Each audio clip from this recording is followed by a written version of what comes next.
अस्सलाम वालेकुम नाज़रीन, शामी रोनी टीवी के साथ एम शामी आपकी खिदमत में हाजिर है। आज का टॉपिक बड़ा इंपॉर्टेंट है और पाइसेस वालों के लिए ज़्यादा डिस्कस करेंगे 2025 कैसा रहेगा। इसमें शादी, रोज़गार, तलीम, सफ़र सब चीज़ों को डिस्कस करेंगे। और पाइसेस के लिए ये साल बहुत इंपॉर्टेंट है, बहुत हसास है। खुसूसन जिनका मून साइन पाइसेस है तो उनके लिहाज से तो उनके सरस्वती का एक दौर शुरू हुआ है और सेटन जो है फर्स्ट हाउस में आ जाएगा, तो ये काफ़ी आपकी ज़िंदगी में ट्रांसफॉर्मेशन, नई तब्दीलियाँ की चीज़ें लेके आएगा। तो इस वीडियो को पूरी तफसील से देखिएगा कि सारी इसमें डिटेल आपको डिस्कस की जाएगी। दूसरी इंपॉर्टेंट बात ये कि ये जो वीडियो है वैदिक एस्ट्रोलॉजी के मुताबिक देखनी, एसेंडेंट वाइज और मून साइन वाइज, और इसका सन ज़ोडिक से कोई ताल्लुक नहीं है। मैंने 20-25 साल के तजर्बात के बाद निचोड़ के बाद वैदिक एस्ट्रोलॉजी को सबसे ज़्यादा परफेक्ट समझा। मैं दोनों स्कूल ऑफ थॉट पे काम करता हूँ, लेकिन सबसे ज़्यादा परफेक्शन जो है वैदिक एस्ट्रोलॉजी में। तो उसकी जो योग होते हैं, उसकी जो परफेक्शन होती है, उसकी दशाएं होती हैं, बहुत इंपॉर्टेंट रिजल्ट देती हैं। और नक्षत्र जो है वो बहुत आपकी सेहत, पर्सनैलिटी, टैरेट्स को डिस्कस करते हैं। तो आप जब भी जायचा बनवाएं तो मोस्टली प्रेफर करें कि वैदिक एस्ट्रोलॉजी किसी एस्ट्रोलॉजी में बनवाएं। तो दूसरा ये कि ये जो है इन डेप्थ डिटेल इसमें आपको पेंडिंग कर्मास, और सबसे इंपॉर्टेंट बात कि किसी शख्स के साथ एक मसलसल वाक़यात हो रही हैं। मतलब मैंने अक्सर मेरे पास क्लाइंट चाहते हैं कि जी हमारा तो ऐसे महसूस होता है कि सारस्वती हमारी कभी ख़त्म ही नहीं हुई, और या हमारी ज़िंदगी में कभी खुशी का लम्हा ही नहीं आया। और शादी का मामला है तो एक शादी भी ख़राब, दो भी ख़राब, तीन भी ख़राब, अब चौथी पे फंसे हुए हैं। चौथी करें ना करें, तीसरी करें ना करें, बड़ी कॉम्प्लिकेशन हुई है लोगों के मैसेज से। तो उसकी रीज़न जो हमें आम जायचे नहीं बताते। आम एस्ट्रोलॉजी और किसी के पास जाएंगे, बंदिश होगी, ब्लॉकेज होगी, आप ये अमल कर लें, ये चीज़ कर लें, बता दें, और रीज़न नहीं बताएंगे। रीजनिंग आपको वैदिक एस्ट्रोलॉजी में मिलेगी कि वो ब्लॉकेज है, वो आपको ऐसा जायचा मिला क्यों। जब तक आप अपनी असल रूट्स को नहीं समझेंगे कि उसमें पेंडिंग कर्मा किसने आपकी पीढ़ी में कोई ऐसे मामला हुए कि जिसकी वजह से आपको ऐसा इफेक्ट आ रहा है, या आपके जाती कर्म ऐसे हैं जिसकी वजह से आपको साथ इफेक्ट आ रहा है, इसकी इन डेप्थ डिटेल इसमें आपको मिलती है वैदिक एस्ट्रोलॉजी में। तो इस साल बड़ी इंपॉर्टेंट तब्दीलियां हैं। और पहले तो हम प्लैनेट्स की डेट्स के मुताबिक डेट्स नोट कर लें, छोटा सा नोटबुक बना लें, और इंपॉर्टेंट ट्रांजिट डेटे में बताने लगा, उन डेटों को नोट कर लें, उससे ज़िंदगी में बड़ी असरअंदाज होगी डेट्स आपकी। तो सबसे पहले है जुपिटर। जुपिटर जो आपका रूलिंग प्लैनेट है वो तब्दील हो रहा है, हाकिम सितारा जेमिनी में आ रहा है 14 मई को, और जुपिटर फिर कैंसर में तब्दील हो रहा है 18 अक्टूबर को। जुपिटर फिर ये जेमिनी में दोबारा 5 दिसंबर को मूव होगा। तो ये डेट बहुत इंपॉर्टेंट है क्योंकि आपके लगन का सितारा बहुत इंपॉर्टेंस है इसमें। और इस साल आपको एक ऐसा टाइम भी आएगा जिसमें आपको बहुत बड़ा जंप भी लग सकता है, वो आपकी डिस्कस करते हैं कि कौन सा टाइम आएगा। उसके बाद राहु केतु भी तब्दील हो रहे हैं, राहु केतु की पीछे तब्दील है, राहु एक्वेरियस में आ रहा है, केतु लियो में आ रहा है 29 मई को, 29 मई 2025 को, 29-30 मई को आ रहे हैं। तो ये राहु केतु अपने एक्सेस चेंज करेंगे, ये भी आपकी जिंदगी बड़ी ट्रांसफॉर्मेशन लेकेंगे। कौन से घरों में आएंगे और क्या ट्रांसफॉर्मेशन लेंगे आगे डिस्कस करते हैं। आगे डेट नोट कर लें, क्योंकि इन डेटों को बताने का मकसद होता है कि इन डेटों से 15-20 दिन पहले या 15-20 दिन बाद इंपॉर्टेंट इवेंट्स होने लगे होने के इम्कान मैक्सिमम होते हैं आपको जायचे में।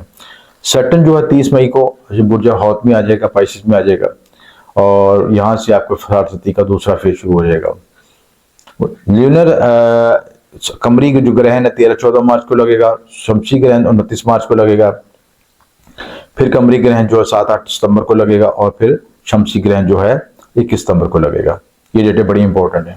अब हम आते हैं कि इनका इफेक्ट्स क्या आएगा आपके शादी, रोजगार, तलीम, सफर के लिहाज से क्या तब्दीलियां आ सकती हैं। एक तो इंपॉर्टेंट बात समझ लें कि सैटर्न जो है जिनका मून साइन पाइसिस है उनको वो हाईलाइट हो जाना चाहिए, क्योंकि हाईलाइट पहले भी हुए हैं कि कोई पिछले साल से सरस्वती आई तो मैंने कई पाइसिस वालों को ब्लॉकेज देखी, रुकावटें, परेशानियां, ज़हनी दबाव, ओवर थिंकिंग, टेंशन, एंग्जाइटी, कामों में नुकसान, जॉब मिलते मिलते रह जाना, ये मिलना, या कोई काम मिल रहा तो उसका रिजल्ट नहीं मिलना, बहुत एक्स्ट्रा एफर्ट करने के बाद थोड़े से वसाइल मिलने, पैसे मिलने, और कारोबार में इन्वेस्टमेंट की तो उसमें ब्लॉकेज हो गया, नुकसान हो गया, तल्लुकात में खराबी होगी, अच्छे बने तल्लुकात जो है आपको बड़े गहरे तल्लुकात थे वो खराबी पैदा होगी, वही आपको दुश्मन बन गई, वही आपकी जड़ें काट रहे हैं। ये सारे आपको एक्सपेरिमेंट्स हुए हैं और मजीद भी होंगे। आप जो है अल्लाह ना करे ऐसा हो, लेकिन इसके होने के मैक्सिमम इम्कानात हैं इस वजह से। तो बताना ज़रूरी है कि आप हाईलाइट हो जाए जिनका मून साइन पाइसिस है उसके लिहाज से। और अच्छा, बाज़ औक़ात ये इसका अच्छा रिजल्ट भी आता है जो उस एनर्जी को समझ लेते हैं, जो अपने सेफ्टी पैरामीटर करते हैं, जो ब्लंडर नहीं करते, जो सैटर्न की रेमेडी करते हैं, जो अपने कर्मा को, अपने कर्म को, अपने मामला को दुरुस्त करते हैं। लेकिन सैटर्न जो है क्या करता है आपको बेसिकली, इसके साथ मिसाल समझाने के लिए देता हूँ। देखिए जब आपके कपड़े धोने वाले हो जाते हैं ना, बल्कि कोई कपड़े पहने हैं आपने, उस पर बहुत डस्टिंग होगी, गर्द वगैरह लग गई, सारा कुछ लग गया, ठीक है। आप मजीद आप उसको नहीं पहन सकते, उसमें पसीने की स्मेल भी आ रही है, डस्टिंग भी, सारा कुछ, सारा चीज इकट्ठी हुई है। तो आप क्या करते हैं, उसको वॉशिंग मशीन में डालते हैं या हाथ से धोते हैं, कपड़े को धोते हैं चीजें। अब ये जो धोने का प्रोसेस है ना, ये 60-70 है। कपड़ा वही है, बॉडी वही है, आपको सारे पर्सनैलिटी वही है, लेकिन जब तक उसको क्रश नहीं किया जाएगा, इसको आजमाइश से नहीं गुजराएगा, कुंदन नहीं होगी। तो जब कपड़ा धुलता है तो सारे आपके गुनाह, मिसाल के तौर पर समझा रहा हूँ, कि आपके नेगेटिव एनर्जीज क्लियर हो रही हैं। अच्छा, आप जिस शख्स ने पहले से कपड़ा एहतियात की होगी, बड़ा अपने सामने, बाद लोग देखते हैं बड़े नफासत से कपड़े पहनते हैं और अपने अपने कपड़ों का बहुत ख्याल रखते हैं और गंदगी वाली जगह पे नहीं जाते, ठीक है। लोगों से भी अगर गले मिलते हैं तो तरीके से मिला, उसके बाद बाद लोगों को अपने अपने कपड़ों में सलवटें तक नहीं आने देते, ठीक है, अपनी ड्रेसिंग करते हैं। एक मिसाल देना समझाने के लिए, यही मामला आपके कर्म के हैं कि अगर अपने मामलात में सलवटें ना आने दें, अपने मामलात में ऐसी चीजें ना आने दें, किसी की जड़ें नहीं काटनी, लेग पुलिंग नहीं करनी, नुकसान नहीं पहुंचाना, आपसे पॉजिटिव वाइब्स आ रही हैं, अपना काम नेक नीति से कर रहे हैं, कारोबार कर रहे हैं, दर्जन माल्टे बेच रहे हैं, तो आपके जो दर्जन है 13 को तो सटन जो आपको देना शुरू कर देगा। आप जूस बना रहे हैं, जूस सेल कर रहे हैं, आप बड़े गिलास का तो छोटा गिलास फ्री देना शुरू कर रहे हैं। ये रेमेडी सबसे बड़ी जो आप प्रैक्टिकल लाइफ में अपने आप को ले, आपके पास कोई डील करने आया, कोई कारोबार के लिए, कोई काम करने के लिए, आपकी टेंशन ये होनी चाहिए कि मुझे फायदा पहुंच रहा है तो उसको भी फायदा हो। ये नहीं कि उसकी जड़ें काट के उसका नुकसान पहुंचा के अपना फायदा निकाला जाए। आप इस वाइब्रेशन से तहत काम करेंगे तो आपका एरा भी खराब होगा, शैतान भी सजा देगा और फिर वो कर्म रिवर्स होकर आपकी 60-70 की शक्ल में आएंगे। अनफॉर्चुनेटली जो हमें पेंडिंग कर्मा मिलते हैं, आपने जैसे में ये देखना होता है कि जिस घर में जोल बैठा है, उस घर का पेंडिंग कर्मा क्लियर होगा तो आपकी जान छूटेगी। मिसाल के तौर पर सेकंड हाउस में बैठा है, ठीक है, सेकंड हाउस किसी का, फैमिली का, खाना माल का है। आपने एक तो फाइनेंस को बहुत मॉनिटर करना है, कैलकुलेट करके चलना है, और दूसरे अपने वसाइल को फैमिली पे खर्च करना है। माँ बाप बहन भाई पे खर्च करें, उसमें बीवी बच्चों पे खर्च करें चीजें, और खुश दिली से खर्च करें। जितना खुश दिली से करें उतना सेटन आपको ज्यादा देगा आपको रिजल्ट में। लेकिन आप सेकंड हाउस वाले के बंदे का क्या होता है, बंदा कंजूस हो जाता है, पे को गिन गिन के रखता है, कैलकुलेट करके चलता है। और देखें, म्याना रवि तो अच्छी चीज है, अगर म्याना रवि से अगर आप कंजूसी पे चले जाएंगे तो सेटन आपको जो बचा था वो किसी और को दे देगा और आपका पैसा कोई और एंजॉय करेगा सस्ता। तो इन चीजों से मैंने आपको मिसाल के तौर पर समझा, इससे हर घर के मुख्तलिफ रिजल्ट आएंगे। अब जो 60-70 का जो इफेक्ट है फर्स्ट हाउस में आएगा, तो यहाँ पे अगर कमरी बुर्ज है तो कमरे पहले ही बैठा होगा, उसके ऊपर से ट्रांजिट करेगा, तो मेंटल एंग्जाइटी, दबाव, फ्रस्ट्रेशन, गलत फैसले, बेचैनी, इंतशारी कफीद होगी, आपको समझ नहीं आएगा हो क्या रहा है आपके साथ, की चीज़ है आप करना चाहेंगे कर नहीं पाएंगे, एंग्जाइटी, दबाव बहुत ज़्यादा होगा। सबसे आसान हल है कि आप नमाज पढ़ें, सदकात दें और वॉक करें, और एक वक्त में एक चीज़ करें, मल्टी डायमेंशन ना चीज़ें, टास्किंग, ज़्यादा कामों को ना छेड़ें, आस्ता आस्ता करके चलें चीज़ें।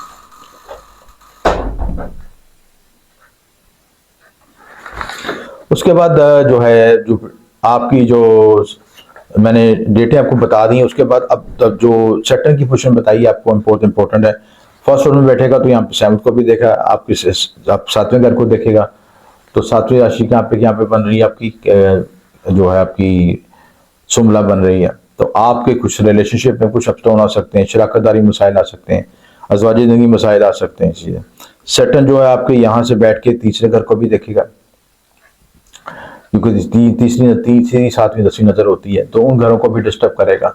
अच्छा, आप अगर इस दौर में अगर आप ये करते हैं, अप्रोच रखते हैं, हार्ड वर्किंग करते हैं और मेहनत से जान नहीं छुड़ाते, और सुबह आपकी जॉब का टाइम अगर 8 बजे है, ठीक है, आप 7:30 जॉब पे हों, ठीक है, जॉब खत्म होने का टाइम 5 बजे है, आप 5:30 जाएं और बॉस से पूछे सर कोई काम तो नहीं है, बॉस आपको क्या करेगा, एक्स्ट्रा काम दे देगा, झगड़ेगा ना, कहेगा बेवकूफ बंदा है, चलो काम मांग रहा है, ठीक है आप करें, कोई मसला नहीं है, खत्म नहीं हो जाती जिंदगी से। लेकिन जब आप काम करेंगे तो ऑटोमेटिकली जो यूनिवर्स का जो कनेक्शन है, यूनिवर्स आपको सपोर्ट करना शुरू कर देगा। आप देखें कि आपकी एक्स्ट्रा वर्किंग से क्या होगा, यूनिवर्स क्या रिजल्ट देगा कि आपको और जॉब के अपॉर्चुनिटी के मौके मिलने शुरू हो जाएंगे। आपकी पॉजिटिव वाइब दूसरे लोगों को मुतासर करेंगी कि बंदा मेहनती, एक्स्ट्रा मेहनती है, इसको हमारी टीम में होना चाहिए, इसको हमारी ऑफिस में होना चाहिए, ये हमारी ये टास्क भी संभाल सकता है। तनख्वाह हमें इतनी देनी पड़ेगी, लेकिन ये ज्यादा मेहनती बंदा ये ओवर टाइम दे के भी काम कर सकता है। तो इसका मतलब ये है कि नई अपॉर्चुनिटी का अवसर मिलेगा। लेकिन अगर आप सुस्ती करते हैं, अगर आप कहते हैं जी नहीं मेरा टाइम हो गया 5 बजे, तो मुझे 4 बजे इनको कहते हैं फुटा निकालना, फुटा लगा देना चाहिए, जान छुड़ा लेनी चाहिए इससे साथ, और जो काम किया है उसको भी दिल आजारी से जान छुड़ाने वाला किया, तो फिर आप रगड़ेंगे। आपने किसी के लिए नहीं करना, आपने यूनिवर्स के साथ, खुदा के साथ कनेक्शन को बेहतर करना है। ये बुनियादी फार्मूला आपको बता दिया, बाकी आप जिस तरह मर्जी अपने आप को ढाल लें, अगर इस मुताबिक ढाल लेंगे तो कामयाब हो जाएंगे। उसके बाद आपका जो है राहु केतु जो है जिन एक्सिस में आएंगे आपके, राहु जो बेसिकली आपका केतु आपके छठे घर में आ जाएगा, और राहु जो है आपके 11वें घर में आ जाएगा, ठीक है, 12वें घर में आ जाएगा, ठीक है, 29-30 मई को। यहाँ पे जो तब्दीली है, राहु जो 12वें घर में आता है तो उसके कुछ बेनिफिट्स है, उसका डीमेरिट्स में, दोनों चीजें मैं डिस्कस कर रहा हूँ। मोस्टली जब 12वें घर में आता है तो बंदे की आपकी बेडरूम लाइफ डिस्टर्ब होती है, थोड़ा सा एंग्जाइटी फील करते हैं, बेख्वाबी पैदा होती है। एक तरफ से सैटर्न के ढिया चल रहा, सरस्वती चल रही है, दूसरे राहु की तरफ से ऐसे इफेक्ट आने शुरू होते हैं। प्लस राहु, अगर आप राहु की एनर्जी ये यूज करें कि बिलोनियम लोग से कनेक्शन जोड़ना शुरू हो जाए, बिलोनियम के साथ आप महादत कर लें, वहां से कोई ट्रेडिंग शुरू कर दें, तो राहु की एनर्जी पॉजिटिव यूज होना शुरू हो जाएगी। या आप अस्पताल से मतलब काम शुरू कर दें, लीगली इशू थाने से मतलब काम शुरू कर दें, उसमें भी आपको बेनिफिट देगा। बड़ी इन्वेस्टमेंट से परहेज करना है, बड़ा झटका राहु 12वें घर में इन्वेस्टमेंट से नुकसान देता है, चीज है, छोटे पैमाने पर कर सकते, बड़े से बचें। और छठे घर में जो केतु है वो आपको थोड़ा हेल्थ इश्यूज, मेंटल एंग्जाइटी ला सकता है, कुछ नेगेटिविटी भी फील कर सकते हैं। इन चीज़ों से आपको बचें, क्योंकि सरस्वती में जब चीज ब्लॉकेज होती है, चीज़ें रुक रुक के आ रही होती हैं, तो इंसान का जो एरा वीक होता है उस पर, प्लस लोगों की हसद नज़र की असर भी होती है, उसकी वजह से भी आपको ब्लैक एनर्जी फील होती है। और बाजू का काला इलम के असरात भी होते हैं, ये चीज़ें भी होती हैं, जादू टूने के असरात भी होते हैं चीज़ें। लेकिन ये है कि हर किसी पे नहीं होते, आपके सैटर्न की जो एनर्जीज को समझना जरूरी है, आपके पता चीज का एनालिसिस करना जरूरी है। उसके बाद अपने आप को ढालेंगे तो इसकी चीज आपको मामला में बेहतरी हो सकती है। तो आपका जो जुपिटर है वो 4th हाउस में आएगा। यहाँ पे जो जुपिटर की पोजिशन है बड़ी 4th हाउस में काल पुष्कुंडी की मतलब बड़ी अच्छी समझी जाती है, तो यहाँ पे आपको बेनिफिट हो सकता है, जमीन प्रॉपर्टी वगैरह से बेनिफिट हो सकता है। लेकिन मुतात रवि इसके साथ वालदा के साथ रिलेशनशिप बेहतर हो सकते हैं। अगर जुपिटर के साथ अच्छा बैठा है तो यहाँ पे इसको डायरेक्शन स्ट्रेंथ मिलेगी, आपको बेनिफिट मिलेंगे। तो मुजमूई तौर पर आपको ये जायचा मिले जुले असरात का होगा। लगन आपको एक लिहाज से बेनिफिट देगा, और लगन जब ट्राइन में आएगा 5th हाउस में आएगा तो आप लगन के साथ ट्राइन बनेगा, तो आपकी तकनीकी सलाहतों में बेहतर होगा। औलाद मोहब्बत नाम के में जैकपॉट भी लग सकता है, लेकिन मुतात रवि के साथ रिलेशनशिप को बहुत मुतात होकर चले। तो ओवरऑल ये जो है आपका जायचा जो 2025 का मिले जुले असरात का है। सरस्वती के इफेक्ट बता दिए, राहु केतु के इफेक्ट भी बता दिए, जुपिटर के इफेक्ट है। अब आपने अपने आप को इसके मुताबिक ढाल लेना है और इसकी रेमेडीज कर लेनी है। तो ये चीज करें तो अल्लाह ताला बेहतर करेगा। इस बात में इसमें बात को ना समझ आए तो दीना पर रब्ता कर सकते हैं। आपको शुक्रिया हमेशा।